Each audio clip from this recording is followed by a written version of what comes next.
Bismillahirrahmanirrahim and Assalamu alaikum. Today we are going to discuss about carbonic anhydrase inhibitors और इसमें जो drug आती है उसका नाम है acetazolamide. So let's move on towards its mechanism of action. Actually acetazolamide kidney के proximal tubular epithelium के पार्ट पर जाके एक्ट करता है और वहाँ पर एक एंजाइम कार्बोनिक एनहाइड्रेज जो कि इंट्रासेलुलरली भी प्रेजेंट हो सकता है या उनकी एपिकल मेम्ब्रेन के ऊपर भी प्रेजेंट हो सकता है, उसको जाके इनहिबिट करता है. अब कार्बोनिक एनहाइड्रेज का काम क्या है कि ये कैटालाइज करता है reaction between the carbon dioxide and water के दरमियान और उसको कैटालाइज करके कार्बोनिक एसिड में कन्वर्ट कर देता है जो कि H2CO3 होता है. ये जो कार्बोनिक एसिड है ये आयनाइज होके H पॉजिटिव आयन के अंदर कन्वर्ट हो जाता है या बाइकार्बोनेट आयन के अंदर HCO3 negative. Now this H positive ion is used in the exchange or we can say in the reabsorption of both. Sodium की reabsorption के अंदर भी हेल्प करता है और साथ ही साथ में बाइकार्बोनेट आयन की एब्जॉर्प्शन के अंदर भी हेल्प करता है यही H पॉजिटिव आयन. अब जब H पॉजिटिव आयन जब कार्बोनिक एनहाइड्रेज एंजाइम्स इनहिबिट हो जाएगा तो कार्बोनिक एसिड नहीं बनेगा, कार्बोनिक एसिड नहीं बनेगा तो H पॉजिटिव आयन नहीं बनेगा और बाइकार्बोनेट आयन नहीं बनेंगे. अब H पॉजिटिव आयन हमें पता है कि वही इन एक्सचेंज यूज़ होगा सोडियम की रीअब्जॉर्प्शन के अंदर. जब H पॉजिटिव आयन ही प्रोड्यूस नहीं होगा तो हाउ वी कैन से कि सोडियम भी रीअब्जॉर्ब नहीं होगा फ्रॉम द किडनी और इस तरीके से फ्रॉम द किडनी और we can say from the proximal convoluted tubule जब सोडियम रीअब्जॉर्ब नहीं होगा तो सोडियम के साथ साथ वाटर की रिटेंशन होगी with in the tubular lumen, water भी रीअब्जॉर्ब नहीं होगा और इस तरह क्या होगी, डाययूरेसिस होगी. So let's move on toward its therapeutic uses. It can be used in the treatment of glaucoma. Glaucoma के अंदर ये होता है कि जो इंट्राओकुलर प्रेशर है वो इंक्रीज़ हो जाता है. Glaucoma is actually the disease of eye. अब क्या होता है कि आई की ऑप्टिक नर्व के अंदर कुछ ना कुछ प्रॉब्लम्स आ जाते हैं या डिसेबिलिटी आ जाती है और उसकी वजह से जो एक्वस ह्यूमर की प्रोडक्शन है वो ज़्यादा होना स्टार्ट हो जाती है. Aqueous humour is actually the fluid in the front of the eye और उस फ्लूइड की ज़्यादा प्रोडक्शन की वजह से आपको जो प्रॉपरली यू कैन से कि जो विजिबिलिटी है वो क्या हो जाती है, डिक्रीज़ हो जाती है.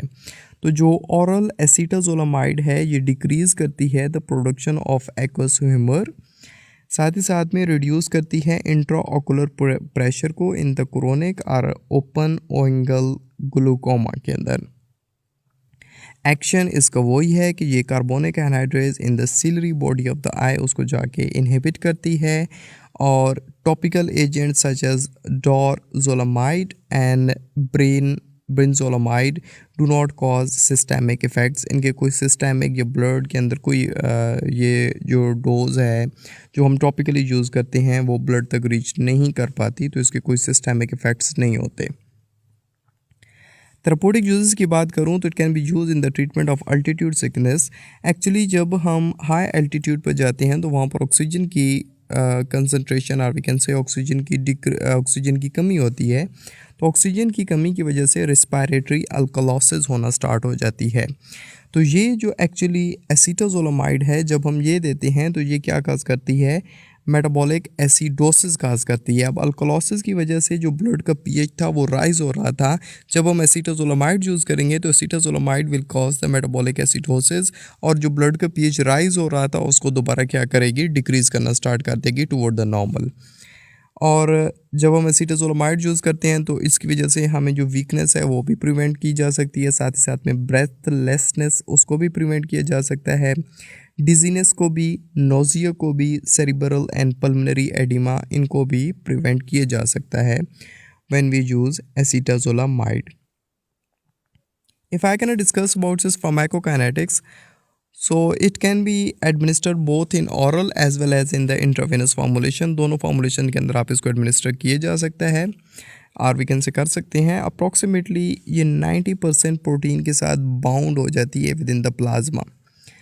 और एलिमिनेशन, अगर हम एलिमिनेशन की बात करें किडनी से एक्सक्रीट किस तरीके से बॉडी से किस तरीके के साथ एक्सक्रीट होगी तो it actually eliminated renally by tubular secretion और द पैसिव रीअब्जॉर्प्शन। इन दो मेथड के ज़रिए, ट्यूबुलर सिक्रीशन और पैसिव रीअब्जॉर्प्शन के ज़रिए किडनी से एलिमिनेट होगी ये एसीटाजोलामाइड।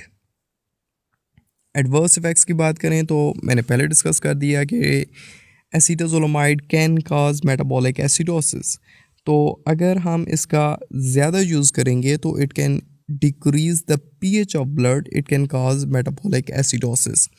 It can also cause potassium depletion. Potassium depletion किस तरीके के साथ कि प्रॉक्सिमल कन्वोल्यूटेड ट्यूब्यूल के अंदर ये सोडियम की रीअब्जॉर्प्शन को इनहिबिट करता है, तो सोडियम ट्यूबुलर ल्यूमेन के अंदर रहेगा। सोडियम की ट्यूबुलर ल्यूमेन के अंदर जो कंसनट्रेशन है वो ज़्यादा हो जाएगी, and with in the collecting duct sodium exchange होता है विद पोटासियम के साथ। तो जितना ज़्यादा सोडियम आएगा उतना ज़्यादा पोटासियम के साथ वो एक्सचेंज होगा। तो पोटासियम के साथ एक्सचेंज होने की वजह से ज़्यादा से ज़्यादा पोटासियम लॉस होगा इन द यूरिन के अंदर, और उसकी वजह से पोटासियम की क्या हो सकती है, डिप्लेशन हो सकती है।